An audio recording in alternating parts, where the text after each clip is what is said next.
Hello, dear friends. I'm Dr. Mukesh Parikh, and let us start this video slideshow on the very important topic diaspora. We have already got the questions on diaspora as a topic. Diaspora is a scattered population whose origin lies within a smaller geographic locale. Diaspora का मतलब होता है, ये word Bible से लिया गया है और आज इसको दो सेंस में इस्तेमाल किया जाता है। अगर कहीं आपको कैपिटल डी से डायस्पोरा लिखा हुआ दिखे तो समझ जाइए कि उसका मतलब है बाइबल के अंदर जो मोसेस थे, एक प्रॉफिट हुए हैं मोसेस, उनको भगवान ने माउंट सिनाई के ऊपर आकर के और रोशनी के रूप में दर्शन दिए और कहा कि एडम की जो संतानें हैं उनको इजराइल से बचा के लाओ। तो वहां से वो जो बहुत सारे लोगों को इकट्ठा करके लाए, तो मास एक्सोडस बोलते हैं उसको, अर्थात बहुत सारे लोगों को एक स्थान से दूसरे स्थान पर लाना, उसको बाइबल में डायस्पोरा कहा गया है।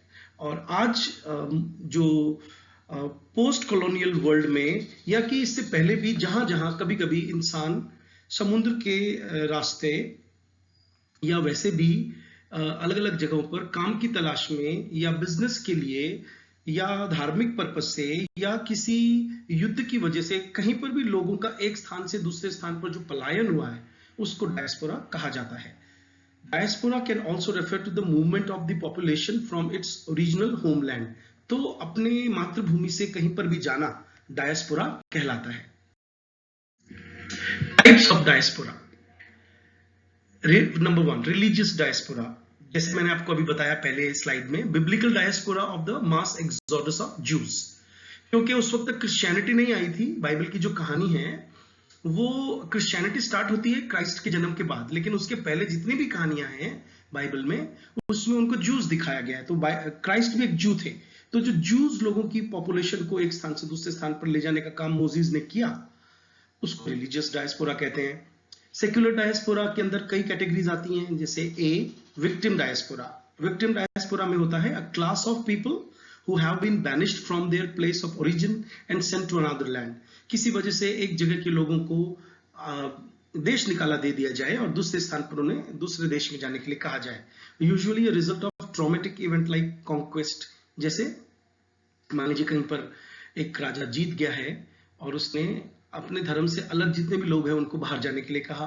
परसिक्यूशन है, अर्थात उनको कत्लेआम किया। एंस्लेवमेंट, उनको गुलाम बनाकर कहीं ले गए। जेनोसाइड का मतलब होता है एक ही धर्म के लोगों का नरसंहार करना, या कि एग्जाइल, अर्थात उनको बाहर भेज देना, देश निकाला दे देना। एग्जाम्पल है African in the north Atlantic slave trade. तो जब स्लेव ट्रेड हुआ था, आज हम देखते हैं कि अफ्रीका के जो मूल के लोग हैं, ओरिजिनल जो लोग हैं, those who are Africans, they were very much scattered throughout the world as slaves. B, trading diaspora, a community often members of an extended family that goes abroad to conduct trade in a host society. They receive permission from the host government, learn local language and customs, but do not assimilate. एक खास किस्म के लोग होते हैं, जैसे juice थे, Armenians थे, चाइनीज थे, कई जगह पर अरब्स थे, इंडियंस भी कई जगह गए हैं। ऐसा इतिहास में पाया जाता है। जब से पोस्ट कॉलोनियल स्टडीज स्टार्ट हुई हैं, तो अब हमें ये भी पता चल रहा है कि अंग्रेजों के जाने से बहुत पहले ही इंडियंस लोग अफ्रीका गए थे, या कि हमारा ढाका से जो मलमल है वो ग्रीक लोगों के यहाँ आता था। यहाँ पर मैं एक बात शेयर करना चाहूँगा। एक बार मैं चेन्नई गया था और वहाँ पे कहीं घूम रहा था, तो मुझे कुछ खास किस्म की साड़ी पहने हुए स्त्रियां दिखी, जिनके जो साड़ी की पटलियां होती हैं वो आगे की बजाय पीछे बांधी हुई थी उन्होंने, और एक तरह से ऐसे मान लीजिए कि मराठी धोती को उल्टी तरह से पहन रखा था। तो मैंने अपने गाइड से पूछा कि भाई ये किस तरह के लोग हैं, तो पता चला कि ये ट्रेड करते वक्त इनका जहाज केरल के तट पर कहीं एक बार एक्सीडेंट हो गया होगा, तो वो लोग अभी भी ग्रीक तरह से धोती पहनते हैं। तो और उसने जो वर्ड यूज किया वो था कि ये यहाँ के ट्रेडिंग डायस्पोरा हैं जो ग्रीक लैंग्वेज बोलते हैं, और अब वो इंडिया के काफी कस्टम्स मानते हैं, लेकिन अभी भी मैक्सिमम कस्टम्स अपने ही लेवल के लोगों के मानते हैं। तो ऐसे करके कुछ ट्रेडिंग डायस्पोरा भी होता है। तो डायस्पोरा का अब तक काफी हद तक मीनिंग क्लियर हो गया होगा आपको कि संसार में जबरन या अपनी इच्छा से या धार्मिक पर्पज से या व्यापारिक पॉइंट ऑफ व्यू से जब लोग एक दूसरी जगह पर जाते हैं और वहीं के होके रह जाते हैं, कई जगह वो उनका कल्चर, उनका रिलीजन ये सब अडॉप्ट कर लेते हैं और कई जगह नहीं करते, लेकिन उनको कहा जाता है कि वो वहां के उस कंट्री से निकल कर आया हुआ डायस्पोरा है। Imperial diaspora, migrants who go to another land that has been conquered by their own nation and enjoy higher status on account of their ethnic ties to the ruling power। जितने भी अंग्रेज हैं जब भारत में आकर के रहा करते थे, क्योंकि भारत को अगर माने, वैसे देखा जाए तो पोस्ट कॉलोनियल लिटरेचर में जब हम इंडिया को देखते हैं तो India was a colony, it was a market, it was never colonized in the true sense by the English people। लेकिन आप एक कॉमन सेंस की बात है कि कहीं ना कहीं उनके पास मनी की और हथियारों की पावर की वजह से वो लोग यहाँ पे आके रहे, और उनके कंट्री के किसी भी आदमी ने जब भारत में आकर के रहना स्वीकार किया तो उसको ऑटोमेटिकली एक हायर स्टेटस मिला। इस तरह के डायस्पोरा को हम इंपीरियल डायस्पोरा कहते हैं। या कि मुगल कालीन लोगों में जब मुगल सत्ता यहाँ पे काबिज हो गई तो मान लीजिए इराक और ईरान की तरफ से आने वाले जितने भी लोग थे तो वो उनको यहाँ पर वही इज्जत हासिल होती जो कि रूलिंग क्लास को हासिल है, तो उसको इंपीरियल डायस्पोरा बोलते हैं। They do not adapt to customs but locals adapt to their customs. ये एक बड़ी इंपॉर्टेंट चीज है, पोस्ट कॉलोनियलिज्म में पढ़ी जाती है। डायस्पोरा का टॉपिक भी पोस्ट कॉलोनियलिज्म में पढ़ा जाता है कि हम किसके कस्टम्स को अडॉप्ट करते हैं। हम अडॉप्ट करते हैं उनके कस्टम्स को जो कहीं ना कहीं इकोनॉमिक पावर होते हैं हमारे ऊपर। हम कई बार सोशल पावर भी इकोनॉमिक्स से रिलेटेड होती है। तो एग्जांपल में मैंने दिया है the Spanish and the Indians, labour diaspora, indentured servants होते हैं जैसे फिजी में या कैरेबियन में भारतीय लोगों को जो समुद्र में भरकर जहाजों में भर करके वहां ले जाया गया था, तो वहां के लोगों ने वहां के जो कल्चर्स है उनको अडॉप्ट किया और उनको अभी भी लो माना जाता है। और डी यानी फोर्थ पार्ट है लेबर, फोर्थ कैटेगरी है लेबर डायस्पोरा, इंडेंचर्ड इंडियंस, जो मैं आपको ऑलरेडी बता चुका हूं। इंडेंचर्ड एक टिपिकल वर्ड है जिसके अंदर आपको ऐसे राइटर्स का या ऐसे लोगों का नाम आपको आता है जैसे गन्ने की खेती के लिए भारत से जहाज भर भर करके जब 19वीं शताब्दी के मध्य में यहाँ से फिजी और कैरेबियन लोग समुद्र तट पे ले जाया गया था और वहां पे गन्ने की खेती करवाई गई थी, और उन कंपनीज ने प्रॉमिस किया था कि अगर आप 5 साल तक यहाँ काम करेंगे तो हम आपको वापस ले जाएंगे, और अगर आप 10 साल काम करेंगे तो कंपनी खुद आपके वहां अपने वापस देश जाने का प्रबंध करेगी। लेकिन बाद में वो नहीं हो पाया और वो लोग वहीं के होके रह गए। लेकिन आज उनको आज भी वहां पे के मूल निवासी ना मान करके इंडियन डायस्पोरा कहा जाता है। और एक और डायस्पोरा होता है जिसको कल्चरल या हाइब्रिड या पोस्ट मॉडर्न डायस्पोरा कहा जाता है। जैसे करीबियन है जिसमें आज वहां के करीबियन जो आइलैंड है, करीबियन में आपको मालूम होना चाहिए कि अफ्रीकन, पोर्चुगीज, फ्रेंच, इंग्लिश, हर तरह के लोगों की लैंग्वेजेस आपस में मिक्स हो गई, जिनको हम शुरू में वो पिजिन थी, बाद में वो क्रियोलाइजेशन हो गया, अर्थात उनकी लैंग्वेजेस मिक्स हो गई। और आज जैसे चाइनीज और इंडियन डायस्पोरा है, आज अगर हम इटली की बात करें जहाँ पे काफी ज्यादा डेथ्स हुई हैं कोरोना महामारी की वजह से, तो हमें पता चलता है कि वहां पे चाइनीज डायस्पोरा बहुत ज्यादा है। तो इस तरह से कल्चरल और हाइब्रिड इसलिए कहा जाता है कि वो लोग वहां जाकर के मिक्स हो जाते हैं।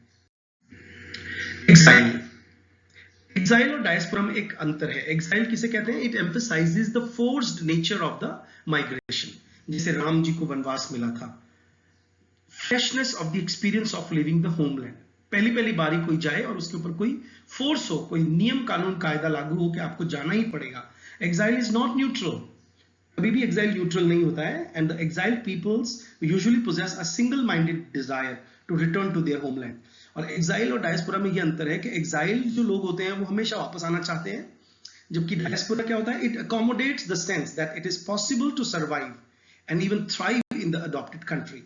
जैसे मुगल यहाँ आए तो वो केवल सरवाइव करने नहीं आए, उनको पता है कि हम यहाँ पे बहुत ज्यादा विकास कर सकते हैं।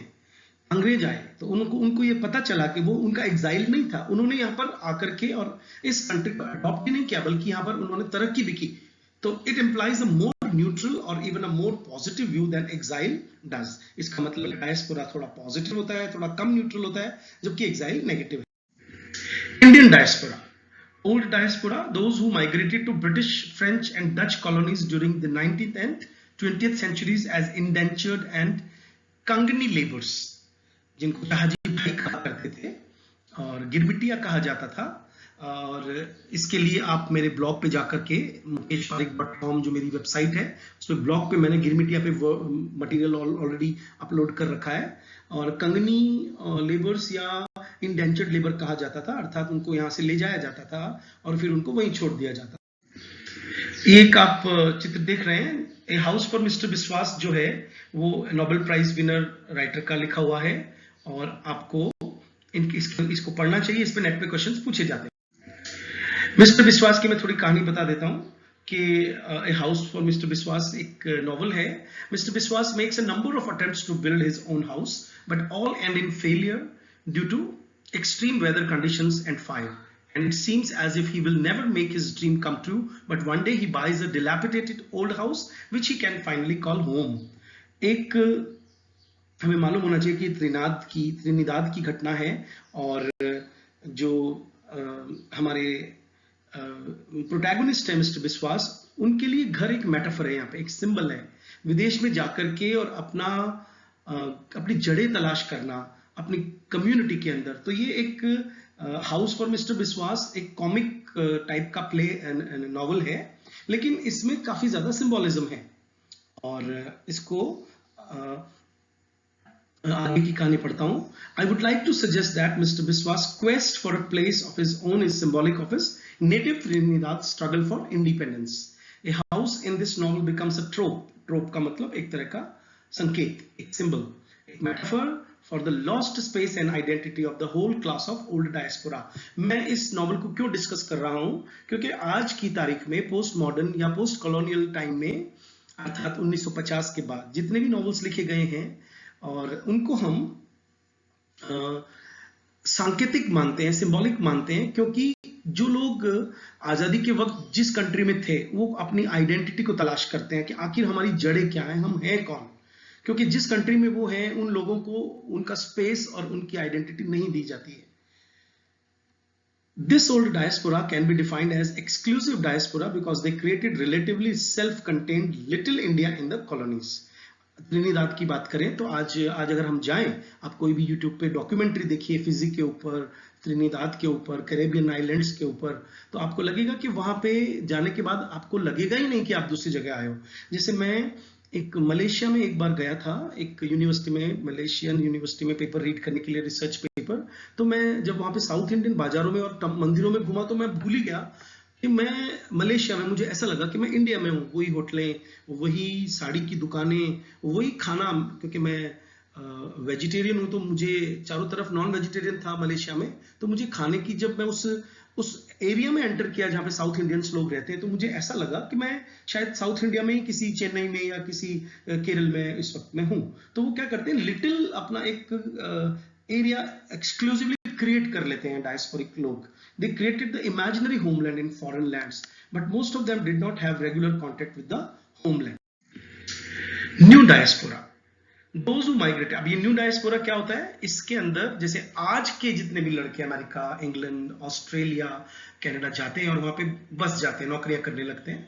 Those who migrated during the post independence era to industrially developed countries of Europe and North America as a skilled workers and professionals। तो कहने को तो हम इस ऐसे समाज में रह रहे हैं जिसमें हम कहते हैं ग्लोबल विलेज है ये और बाउंड्रीज मायने नहीं रखती हैं, लेकिन डायस्पोरा में ये सब स्टडी किया जाता है। जब आप लोग नेट क्लियर कर लोगे, या जो स्टूडेंट्स मुझे सुन रहे हैं और वो पीएचडी कर रहे हैं already, so this slide show is going to be important for them to understand exact nature of diaspora के एक्चुअल में रूट्स होती हैं इंसान की, क्योंकि जब वो दूसरे कंट्री में जाता है तो कहीं ना कहीं उसको अपने देश की याद जरूर आती है। तो new diasporas are late capital diaspora, क्योंकि वो कैपिटलिज्म की देन है। ये आज का जो डायस्पोरा है इसको लेट कैपिटल डायस्पोरा बोलते हैं। Most of them moved to study, to do business, various kinds of job. They keep in touch with India through family networks and marriages. और आज तो सोशल मीडिया आ गया है। They have hope of being reunited. आज नहीं कल, कल नहीं परसों, उनको ऐसा लगता है अगर वो खुद नहीं आते तो कम से कम यहाँ पे प्रॉपर्टी खरीदते हैं, अपने देश में पैसा बेचते हैं। they have hope of being reunited, they have double consciousness। एक कॉन्सेप्ट हम इसमें पोस्ट कॉलोनियलिज्म में और डायस्पोरा में पढ़ते हैं कि उनकी डबल कॉन्शियसनेस होती है। डबल कॉन्शियसनेस क्यों होती है? क्योंकि वो उस कंट्री से भी रिलेटेड रहते हैं, उनकी पॉलिटिक्स, उनकी सोशो कल्चरल चीजों में इंटरेस्ट होते हैं, लेते हैं, उनकी लिंग्विस्टिक्स में इंटरेस्ट होता है उनका, और अपने कंट्री में भी वो पूरा दखल रखते हैं। असिमिलेशन एक कॉन्सेप्ट इसमें यूज किया जाता है कि वो उस कंट्री में रच बस जाते हैं अपने अंदर, वहाँ की लैंग्वेज, वहाँ का कल्चर, वहाँ का एक्सेंट, ये सब चीजों को अपने अंदर आत्मसात करते हैं। उनकी आइडेंटिटी फ्लूइड आइडेंटिटी हो जाती है, अर्थात वो ना प्योर इंडियन रहते हैं, ना प्योर अमेरिकन या कैनेडियन या ऑस्ट्रेलियन रहते हैं, और वो कहीं ना कहीं मल्टीकल्चरलिज्म का एक जीता जागता उदाहरण बन जाते हैं, और वो हाइब्रिड हो जाते हैं। हाइब्रिड यहाँ पर जैसे जानवर होते हैं वैसे नहीं है, या कि जैसे अनाज होता है। हाइब्रिड का मतलब है हाँ, कहीं ना कहीं उनके अंदर वो सारी वैल्यूज जो होस्ट कल्चर की हैं, अर्थात जिस कंट्री में वो रह रहे हैं, वो शामिल हो जाती हैं, और कहीं ना कहीं उनके अंदर एक मिक्सचर सा हो जाता है। नेक्स्ट, हाइब्रिडिटी में समझाना चाहूंगा। The term is given by Homi Bhabha, is a post colonial critic. It is the rejection of single और यूनिफाइड आइडेंटिटी। रिजेक्शन इसलिए कि शायद it is the need of the time and place that the person adopts another identity, preference for multiple cultural locations and identities। cultural locations क्या होता है कि एक आदमी को विदेश में जीना है, उसको वहां पे काम भी करना है, वहां के लोगों से बोलना भी है, उनके त्योहारों में भी जाना है, उनकी पार्टीज में भी जाना है, और कहीं ना कहीं दिवाली है और मान लो घर वालों ने फोन किया तो वो अपने अपने कल्चर और त्योहारों से भी जुड़ा रहेगा। तो कल्चरल लोकेशंस काफी ज्यादा मल्टीपल हो जाती हैं, तो उस व्यक्ति का अंदर एक आइडेंटिटी एक नहीं रहती है, मिक्स हो जाती है। Hybridity is seen as an answer to the dangers of cultural binarism. अब तक हम बाइनरी में जी रहे थे, यानी यू वर्सेस अस वाली, और फंडामेंटलिस्ट लोग ऐसा मानते थे पहले कि नहीं, हमें प्योर होना चाहिए। जैसे आज भी कई लोग हैं जो ऐसा मानते हैं कि हम इस देश को हिंदू राष्ट्र बनाएंगे, या काफी हद तक हम वापस उसी कल्चर में चले जाएं जैसा था। लेकिन अब हम इस चीज को समझें कि समय बदल गया है, और आज अमेरिका में भी केवल अमेरिकन नहीं रहते हैं, या कि ऑस्ट्रेलिया में जो माओरी पीपल है वो नहीं रहते हैं, हालांकि माओरीज को इंग्लिश लोगों ने कॉलोनाइज कर लिया था, कि कैनेडियन में जो मैटिस लोग हैं उनको कॉलोनाइज कर लिया था।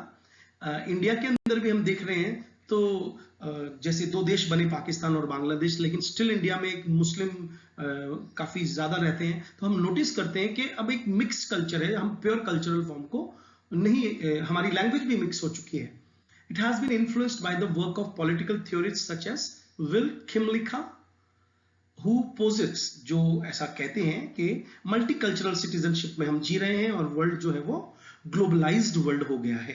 हालांकि let me give you some food for thought, because I am making this slide show or video, I'm giving voice to this video in the time of quarantine period when I'm locked down in my own house because of corona, and it has made me think that is it really a globalized world? We have to think back whether global world is good, or we have to be thinking again whether local world is okay or globalized world is okay, just because of the spreading of the disease I'm talking about। Rhizome identity, ये एक बहुत important topic है। Rhizome एक biology का, यहाँ तक कि zoology का, मैं नॉट जूलॉजी, जियोलॉजी का वर्ड मानता हूँ। और ये जो वर्ड है फिलॉसफी में आया फ्रेंच फिलोसफर्स जिनका नाम आपने सुना होगा, जाइल्स डिल्यूज और ग्वात्री के द्वारा। ग्वात्री और डिल्यूज जो है वो दो बड़े फिलोसफर्स हैं, आज लगभग उनको हर फील्ड में पढ़ा जाता है।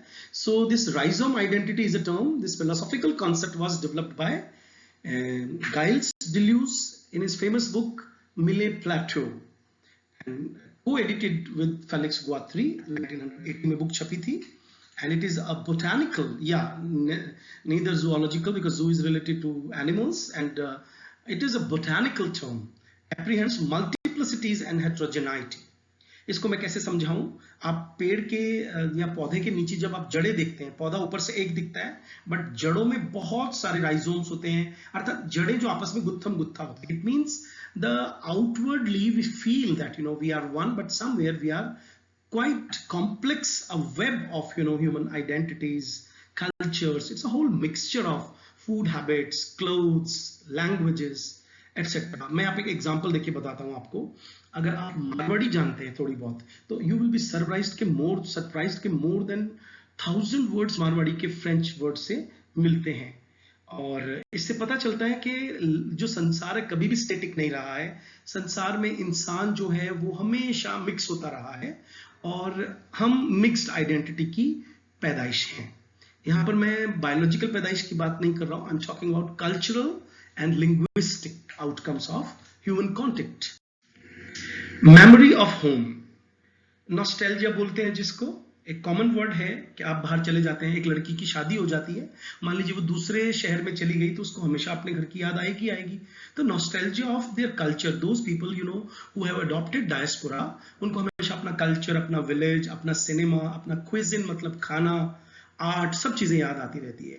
तो आपको याद होगा सलमान रश्दी ने इमेजिनरी होमलैंड्स एक बुक लिखी है जिसमें there are more than 12 essays, उसमें उन्होंने मेटाफर यूज किया है कि वो जो उसका जो मेन एसे है उसमें इज टॉकिंग अबाउट कि वो इंग्लैंड में रहते हैं, but when he talks about Bombay तो he has to remember this, even the advertisements on the wall, even the songs you know running on the radio.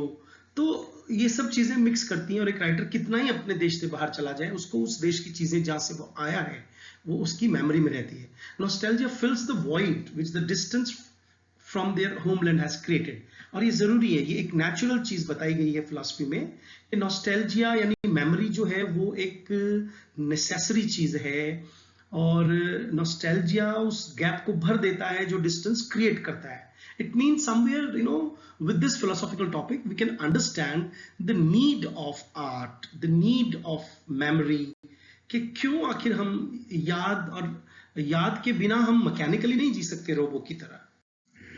Cultural identity is an identity is not as transparent or unproblematic as we think, ऐसा Stuart hall ने कहा। Stuart hall को हम cultural studies में पढ़ते हैं, उनका मानना है कि कल्चर अपना इफेक्ट डाले बिना नहीं रहता। तो cultural identity is defined by a shared culture, हम अलग अलग कल्चर्स को जब शेयर करते हैं इस सॉर्ट ऑफ कलेक्टिव सेल्फ बन जाता है, अर्थात हम एक इंसान में कुछ कुछ इस्लाम का असर, कुछ कुछ जूस का असर, कुछ कुछ मुगल कालीन लोगों का असर, ऐसे करके उसके कल्चर में कुछ पुराने हिंदुत्व का असर, कलेक्टिव सेल्फ बन जाता है, hiding inside many things. Food and festivals serve to maintain cultural identity, और उसको हम मैनिफेस्ट करते हैं इस जो मिक्स्ड आइडेंटिटी है, कल्चरल आइडेंटिटी है, जब हम खाना खाते हैं। कि जैसे अगर हम आज नॉर्थ इंडिया में डोसा खाने जाएं किसी दुकान पे, आपको ताज्जुब होगा कि जो डोसा साउथ इंडिया में मिलता है, नॉर्थ इंडिया में डोसा को बिल्कुल अलग तरीके से ज्यादा मिर्च मसाला लगा के तड़का दिया जाता है। सो वो मिक्स हो गया एक तरह से देखा जाए तो, है ना। चाउमीन जो है अब केवल इटली का, या पिज्जा केवल इटली का नहीं रह गया है। कॉफीज देख लीजिए आप, everywhere things are changed. Dress and cinema also preserve cultural identity. अब उस कल्चरल आइडेंटिटी को जब आप विदेश में बैठ करके भारतीय सिनेमा देखते हो, कहीं ना कहीं आपको उसी देश में साड़ी की दुकान खुलते नजर आ जाएगी। इससे आप अपने कल्चर को प्रिजर्व करने में भी हेल्प करते हो। कॉन्सेप्ट ऑफ नेशन, आप देखिए नेशन का कॉन्सेप्ट जो है वो बहुत इंपॉर्टेंट है। ऐसा कहा जाता है, ये जो पोस्ट कॉलोनियल और पोस्ट मॉडर्निस्ट राइटर्स हैं, they have come up with the concept of nation. यहां तक कि जब जो लोग मुझे सुन रहे हैं उनको आश्चर्य होगा कि nation is an abstract noun. Country तो फिर भी एक ज्योग्राफिकल बाउंड्रीड एरिया है, लेकिन नेशन का कॉन्सेप्ट क्या है? Diaspora with all its effects seems to problematize the concept of nation. आज अगर अमेरिका को हम नेशन माने तो फिर यहाँ के मूल निवासी कहेंगे कि ये हमारा है, या कि जो लोग प्यूरिटन्स लोगों ने इसको बसाया था वो कहेंगे हमारा है। या आप देखिए कि नेशन है क्या, मतलब कि बाउंड्रीज को तोड़ने का काम डायस्पोरा करता है। और ये फिलोसॉफिकल टॉपिक हम डिस्कस कर रहे हैं, हम ये बताने की कोशिश कर रहे हैं कि आज हम कट्टरता से राष्ट्रवाद की बात नहीं कर सकते। जरा सा ये लेसन अटेंड करते हमें पता चलेगा कि actually we feel that nation is such a concept which is under change. जैसे जेम्स जॉयस का यूलिसीज हम पढ़ते हैं, लियोपोल्ड ब्लूम उसमें एक जू दिखाया है, वो is the hero of that novel, answers a very important question, what is your nation? तो he answer is a nation is the same people living in the same place. इसका मतलब है कि अमेरिका में अगर एक गली में बहुत सारे इंडियंस रह रहे हैं तो समझ जाओ कि वो भारत है, वो गली। So an imagined community is a concept developed by Benedict Anderson. इसमें क्वेश्चन आया हुआ है नेट में, ये बुक आपको खरीद के पढ़ लेनी चाहिए। बुक एक बार समझ में नहीं आएगी एक बार में, बट ये कॉन्सेप्ट ही अपने आप में इंपॉर्टेंट है। ये बुक छपी थी 1983 में। बुक का नाम था imagined communities, and the writer has analysed the concept of nationalism. Anderson depicts a nation as a socially constructed community. Nation होता है जब हम सोशली, जैसे अगर रामायण अगर हम देखें तो रामायण को और मंदिरों को अगर हम देखें, हमारे देवी देवताओं को देखें, तो कलेक्टिव कॉन्शियसनेस जहां जहां है वहां वहां कल्चर सेम है। उसके पॉइंट ऑफ व्यू से वो कल्चर है। कल्चर अगर हमें जोड़ता है तो वो नेशन है। इमेजिन्ड बाय द पीपल, और ये हम इमेजिन करते हैं, दिमाग में है nation, who perceive themselves as part of that group.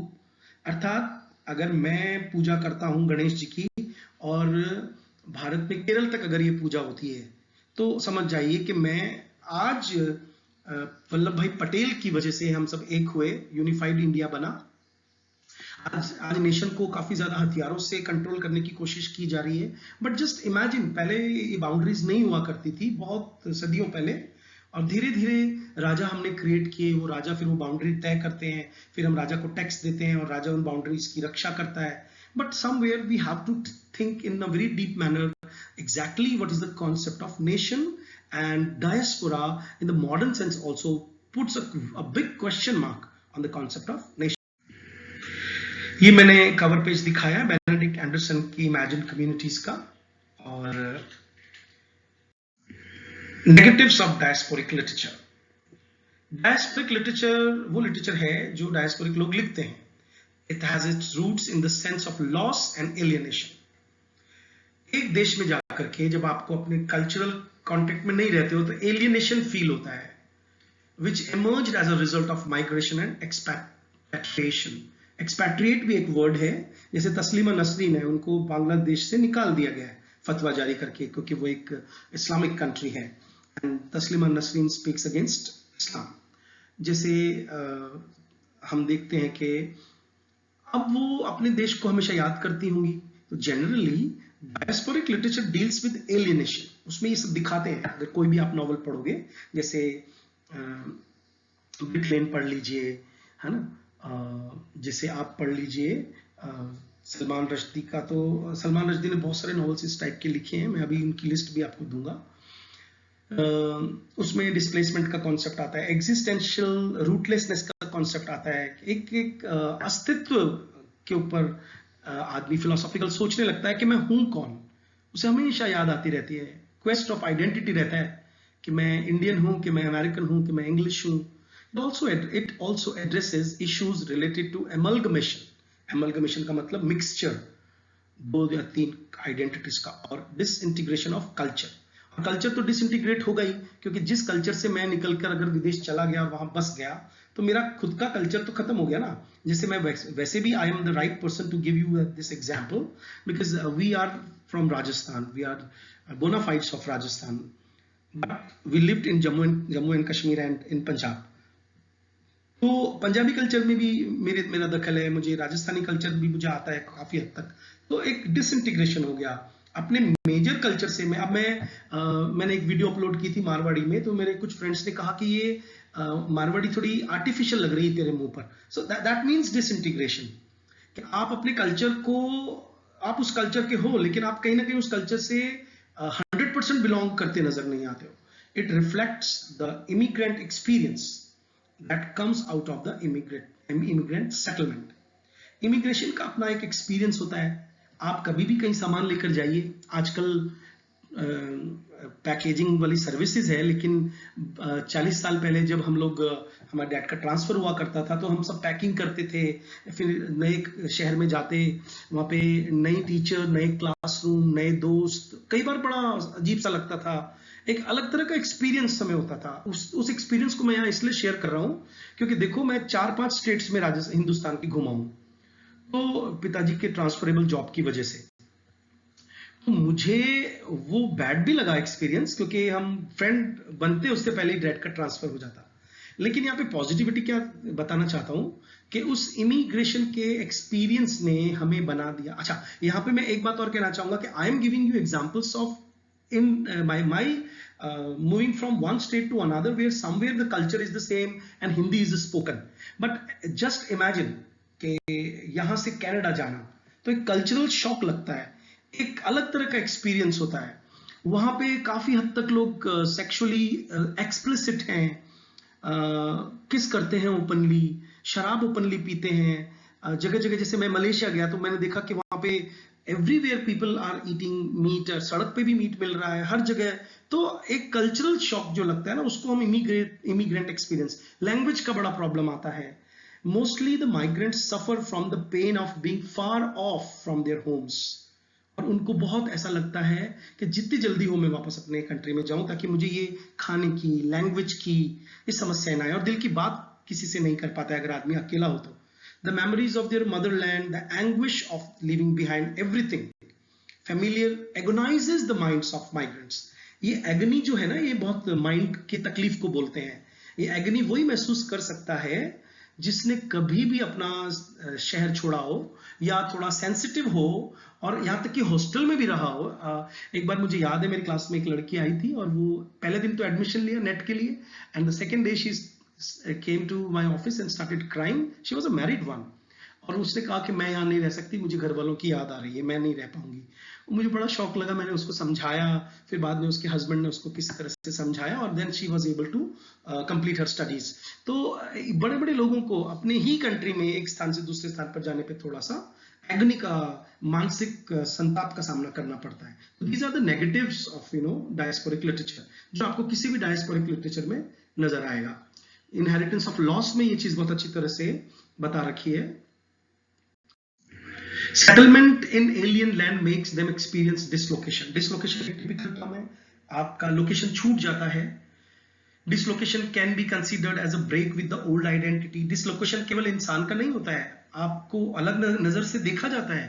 आप कभी भी देखिएगा, मैं कई हजारों सेमिनार्स मैंने अटेंड किए हैं यूनिवर्सिटीज में, और मैंने देखा है, मैंने बात की है खुल के लोगों से। आप साड़ी पहन के घूम रही हैं अमेरिका में, एक ऐसी लोकेलिटी में जहां पे सब लोगों ने स्कर्ट पहन रखी है या जीन्स, आपको अजीब नजर से देखा जाएगा कि नहीं देखा जाएगा। तो जो डिसलोकेशन होती है ना, that brings kind of strangeness when people look at you. They experience the sense of loneliness, और इस वजह से वो लिंक अप नहीं हो पाते लोगों से in an alien land. Feel as they face non acceptance, है ना, नॉन एक्सेप्टेंस फील करते हैं। उनके बच्चों के साथ आप किरण देसाई का इनहेरिटेंस ऑफ लॉस पढ़िए, उसमें दिखा रखा है कि किस तरह से वो जो मैथमेटिशियन होता है, उसके बच्चे जब बाहर खेलते हैं तो खेलने के बाद उनके घर के बाहर कुछ कुछ बना दिया जाता है, उनके नेम प्लेट को मिटा दिया जाता है। एक्सेप्ट नहीं करते लोग अपनी लोकेलिटी में आउटसाइडर को, on the host society, and also experience ethnic discrimination. जैसे ये काला है, अरे ये तो बिहारी है, अरे ये तो राजस्थानी भैये हैं, है ना। सभी मोनों में एक सरदार होगा तो उसको कल्चरल शॉक लगता है, उसको डिस्क्रिमिनेट किया जाता है। The first generation immigrants are always concern with keeping the social cultural baggage. ये भी एक टिपिकल टर्म है, which is I would like to say that it is a jargon of diasporic literature। एक cultural baggage का मतलब कि हम अपने साथ ढोते हैं उसको, कि हम नहीं पहनेंगे जीन्स, साड़ी पहन के रखेगी वो औरत, या कि कोई त्योहार है तो वो आदमी धोती जरूर पहनेगा। वो अपने कल्चर को छोड़ना नहीं चाहते हैं, उसको बैग की तरह ढोते हैं। Which consist of among other things like religion हो गया, घंटी बजाएगा, वो शंख बजा रहा है अमेरिका में, या वो लहसन में छौंक रहा है अपनी दाल को और बाहर तक बदबू जा रही है। लोग हो सकता है उनको पसंद नहीं है, कई नॉवेल्स में ये सीन आते हैं। So with their language also, with their accent में आप देखिए, suppose I am making this video completely in English, I make it, and so most of the time, जैसे मैं साउथ इंडियन जो लोग हैं उनकी वीडियोस देखना ज्यादा मुझे समझ नहीं आता है। So again a kind of language which creates a barrier. Music है, आज तो भारत के बच्चे इंग्लिश म्यूजिक बहुत अच्छी तरह से सुनते हैं, बट भले कई लोगों को उनकी लैंग्वेज समझ नहीं आती है, बस वो म्यूजिक सुनते हैं। आर्ट है, ड्रेस है, क्विजिन है, etcetera. The feeling of rootlessness, alienation, confusion, nostalgia, dislocation and sufferings due to discrimination on the basis of race।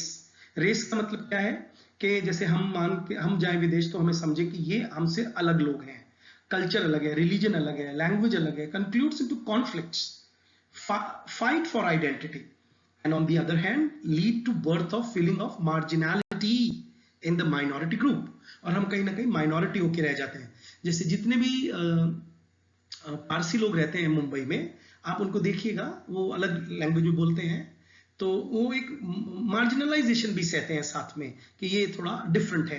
या कि आप कई नॉवेल्स पढ़ेंगे जिसमें मान लीजिए एक पर्टिकुलर रिलीजन को बीफ खाना प्रॉब्लम नहीं है, लेकिन एक हिंदू उसका फ्रेंड है, वो उसका टिफिन खोलता है और देखता है कि उसमें मांस है, वो खा लेता है, चलो उसको पता नहीं चलता, और घर पे जाके पता चलता है कि वो तो पारसी है और उसके जो समोसा था लंच बॉक्स में उसमें गाय का मांस था। सीवियर प्रॉब्लम आ जाती है। मेरे को बचपन में एक बार एक क्रिश्चियन स्कूल से इसलिए निकाल लिया गया क्योंकि हमारी बस लेट हो गई, हम लेट हो गए बस तक पहुंचने में, बस चली गई, and it was a Christian school where nuns were teaching, so वो हमें घर ले गई, and they were South Indians. उन्होंने हमें चावल के साथ मछली खिला दी, हमें पता नहीं था कि उसमें क्या है, हम छोटे छोटे टुकड़े थे, हमने खा लिए। हमें बाद में पता चला, मम्मी ने बताया कि तुम्हारे टिफिन में कुछ कांटा था जो मछली का ही होता है, तो ऐसे करके हमें, क्योंकि वो हमारे खाना उन्होंने हमारे टिफिन में ही दिया, तो उसके बाद हमें उस स्कूल से निकाल लिया गया।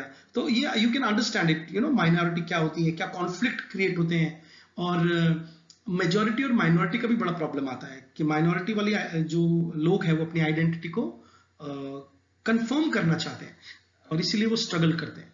This results in the creation of a fractured identity. यहाँ पे एक और टेक्निकल टर्म डायस्पोरिक लिटरेचर में आ जाता है, that it creates a fractured identity, मतलब उनकी जो आइडेंटिटी है वो एक प्रिस्टिन ओरिजिनल प्योर आइडेंटिटी नहीं है, वो fractured identity. Diasporic writing unfolds these experiences of settlement and dislocation at some or the other level. सभी diasporic literature में आपको ये चीजें मिलेंगी। A diasporic text can be investigated in terms of location, dislocation and relocation. पहले वो location दिखाते हैं, फिर वो वहां से हटते हुए दिखाते हैं, फिर वापस से वहां आते हुए दिखाते हैं। क्या क्या प्रॉब्लम्स उनकी लाइफ में आती है, सभी डायस्पोरिक लिटरेचर में ये सब दिखाया जाता है। The changing designation of home and accompanying nervousness about homelessness and unfeasibility of going back are recurrent themes in diasporic literature. The expatriate literature also deals mostly with the inner conflict in the context of cultural displacement. ये सारी बातें हम already discuss कर चुके हैं। The longing मतलब इच्छा करना, to regain lost home often culminates in the creation of a different version of home. जैसा कि एक हाउस फॉर मिस्टर विश्वास में हमने पढ़ा कि किस तरह से ये जो इच्छा है अपने लॉस्ट स्पेस की, इसको वो कई तरह से रिक्रिएट करते हैं, चाहे वो आर्टिस्टिकली करें, क्रिएटिवली करें या किसी और तरह से करें, उनकी इच्छा जरूर वो पूरी करते हैं।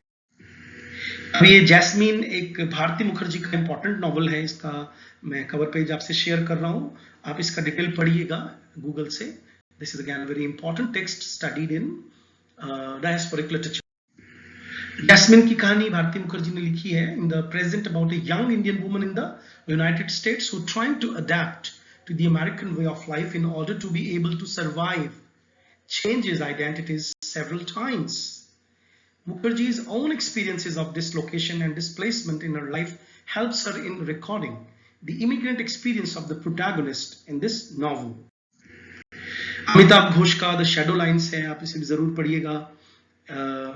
इस शैडो लाइन्स में आप देख रहे हैं कवर पेज को, इसमें बांग्लादेश, इंग्लैंड और इंडिया की कहानी है, और बॉर्डर्स क्या क्या क्रिएट कर देता है, बॉर्डर्स क्या क्या चीजें चेंज कर देता है आपकी लाइफ में। It is a book that captures perspective of time and events of lines that bring people together and hold them apart.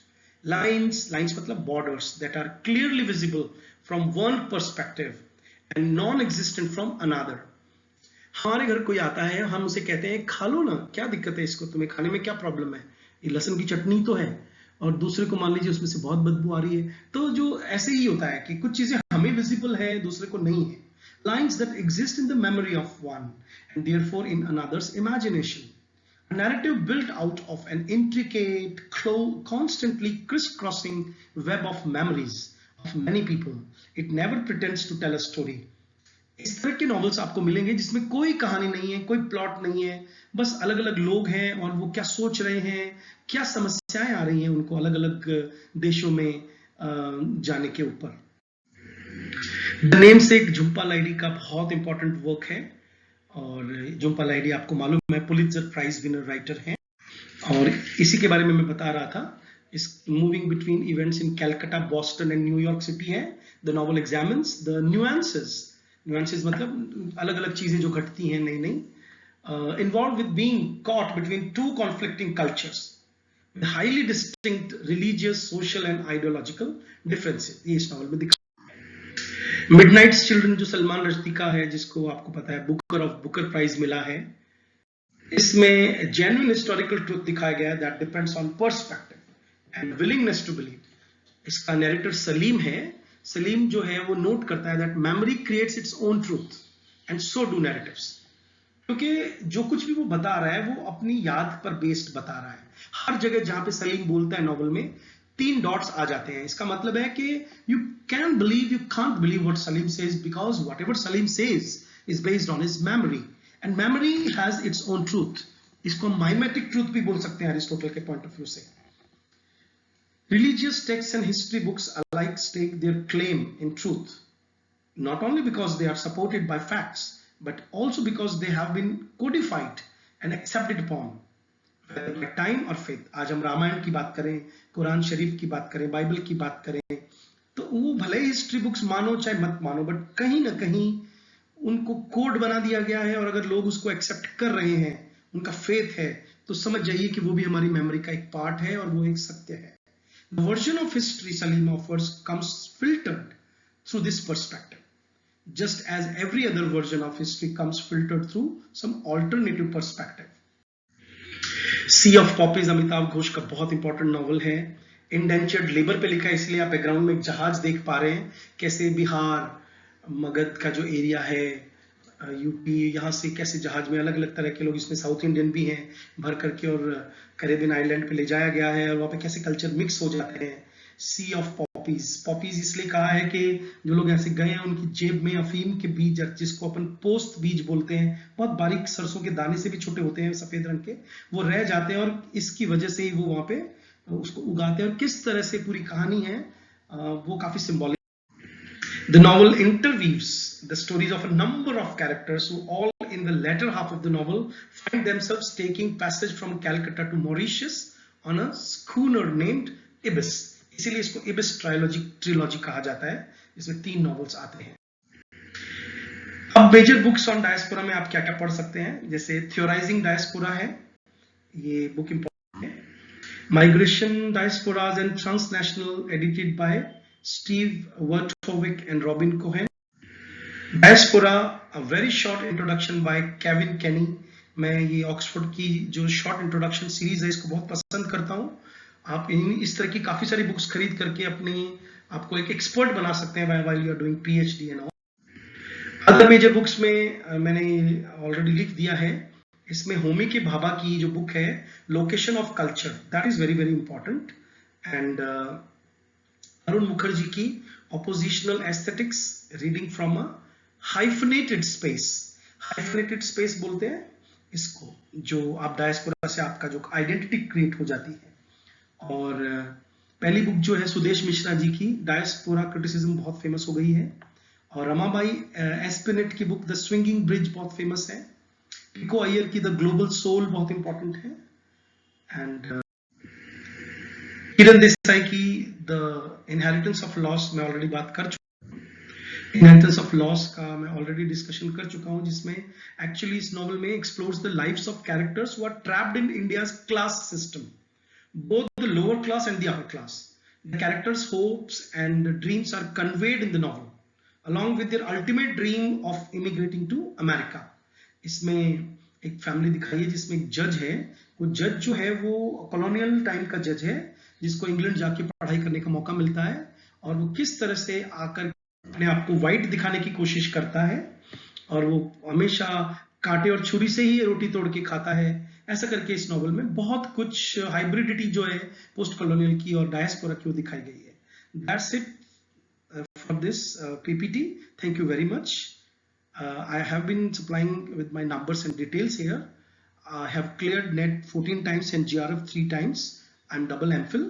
So you people can join my classes for online and offline both. Thank you very much.